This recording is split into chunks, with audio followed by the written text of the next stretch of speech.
بسم اللہ الرحمن الرحیم. ایک نئے ولاگ کے ساتھ خالد جاوید راؤ آپ کی خدمت میں حاضر. کچھ سوچ کر ایک بات سمجھ میں آتی ہے جس سے آپ بھی میرے سننے اور دیکھنے والے اتفاق کریں گے کہ یار ہمارا ایک جو مسئلہ ہے نا، اگر وہ حل ہو جائے یا اس کو کرنے کی یا کہنے کی ہم قسم کھا لیں یا کمر کس لیں اس پر، تو بہت سارے مسائل خود بخود حل ہو جائیں گے. اور وہ میں یہ سمجھ پایا ہوں کہ ہمارے حکمرانوں، ہمارے اپوزیشن لیڈروں، ہمارے بیوروکریٹس اور دیگر کرتا دھرتاس کو عوام سے، اپنے لوگوں سے سچ بولنا چاہیے. ہم نے سچ نہ بول کر بیچارے کامن سٹیزن کی خواہشات کو، وشز کو اس حد تک ہم لے جاتے ہیں اپنے جھوٹے سیاسی مقاصد کے لیے کہ پھر جب ان کو حقائق کا پتہ چلتا ہے تو وہ شوق میں چلے جاتے ہیں. پھر ان کی سمجھ میں نہیں آتا کہ ہمارے حکمران کرپٹ ہیں، جھوٹے ہیں، بدعنوان ہیں، یا کیا اصل مسئلہ ہے. اس لیے میری درخواست یہ ہے کہ اگر ہمارے حکمران ایک بات کا تہیہ کر لیں کہ جھوٹ نہیں بولنا اپنی عوام کے ساتھ، اپنے لوگوں کے ساتھ، جو ملک کے حقیقی مسائل ہیں، جو ملک کی حقیقی آمدن ہے، جو حقیقی اکنامیکل سچویشن ہے، اس کو لوگوں کے سامنے رکھ دینا ہے اور سب لوگوں کو بٹھا کر اس بات کا فیصلہ کرنا ہے کہ بھائی ہمیں اس ملک کو آگے لے جانے کے لیے کیا کرنا ہے. یہ بالکل ایسا ہی ہے کہ اگر ایک باپ اپنے 2 4 6 بچوں کو، اولاد کو اعتماد میں نہیں لے گا اور ان کے ساتھ جھوٹ بولے گا اور اپنی انکم یا اپنے معاملات کو بڑھا چڑھا کر بیان کرے گا کہ کہیں بچے میرے خلاف نہ ہو جائیں، تو بات تو نہیں بنے گی نا. باپ قرض لے کر گھر کے اخراجات اگر پورے کرنے لگے گا تو ایک دن آئے گا کہ جیسے ہمارے ملک کے حالات خراب ہوئے ہیں، ہمارا ملک آج اس نہج پہ پہنچا ہے، تو وہ گھر بھی اسی طرح برے حالوں میں آ جائے گا.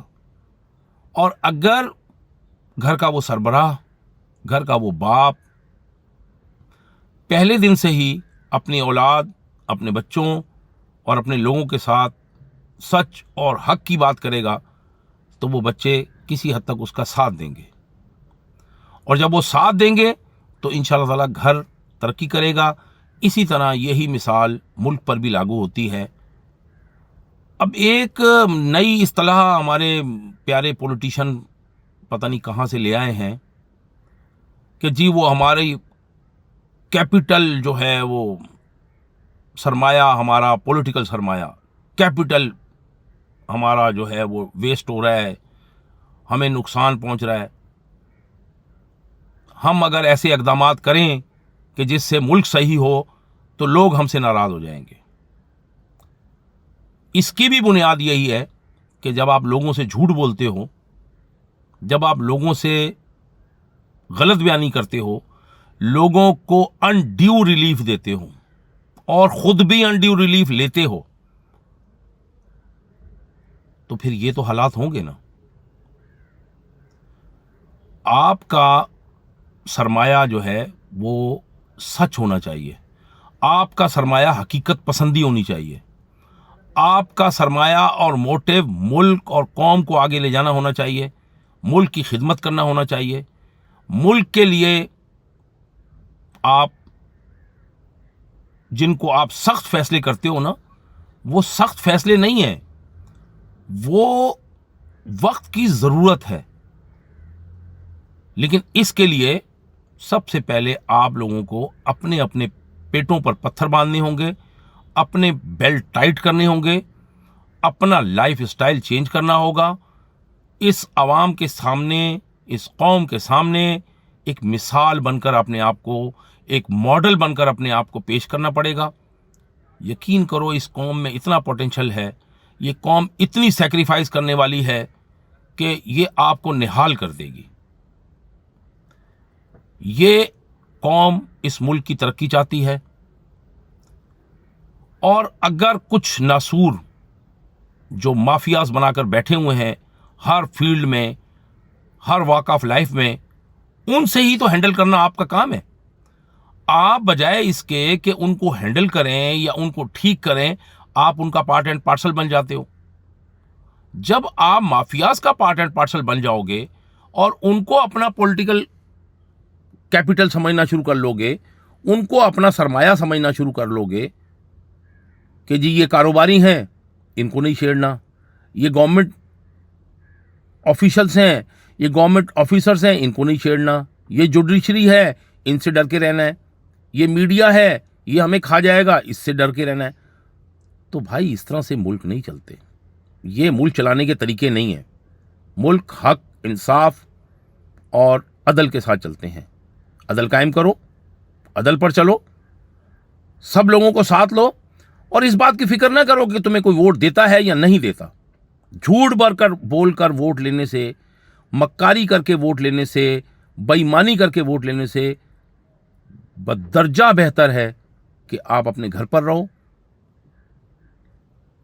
اور وہ تبھی ہو سکتا ہے کہ آپ کی نیتیں صحیح ہوں, آپ اپنے آپ کو مخلص اور اس ملک کا ہمدرد اور خیر خواہ سمجھیں اور بننے کی کوشش کریں, اور وہ ہوتا ہوا نظر بھی آئے. کیونکہ آپ لوگوں کا پرسیپشن جو ہے نا وہ بہت خراب ہو چکا ہے. اپنا پرسیپشن صحیح کریں, اس ملک کو آگے لے جائیں. یہ 22-23 کروڑ کا ملک ہے, اور انشاءاللہ تعالی یہ بہت ترقی کر سکتا ہے. دنیا کے بہت چھوٹے چھوٹے ممالک بہت آگے چلے گئے, اور ہم آج پیچھے ہیں. تو اس کی میری نظر کے مطابق یہی کچھ وجوہات ہیں. براہ مہربانی عوام سے جھوٹ بولنا, ان کو دھوکہ دینا, ان کے ساتھ غلط بیانی کرنا چھوڑ دو. حقائق سامنے رکھ دو, بالکل سچ اور حق کے ساتھ. یہ ہے, یہ ہماری صورتحال ہے. IMF سے معاہدہ کرو, اس کو چھپا لو. کسی سے گیس کا معاہدہ کرو, اسے چھپا لو. یہ بات بھی سیکورٹی رسک ہے, یہ بات بھی سیکورٹی رسک ہے, یہ بھی بات عوام تک نہیں جانی چاہیے. اس طرح ملک نہیں چلا کرتے. پلیز, یہ میری چند گزارشات ہیں کامن مین کی طرف سے. براہ مہربانی ان پر غور کریں, اور جس حد تک ہو سکے ان پہ عمل کرنے کی کوشش کریں. انشاءاللہ تعالی ہمارا ملک ترقی کرے گا, امن کا گہوارہ بنے گا, اور ہم اس دنیا میں ایک مقام حاصل کریں گے. آپ کے دیکھنے اور سننے کا بہت بہت شکریہ. پاکستان زندہ باد.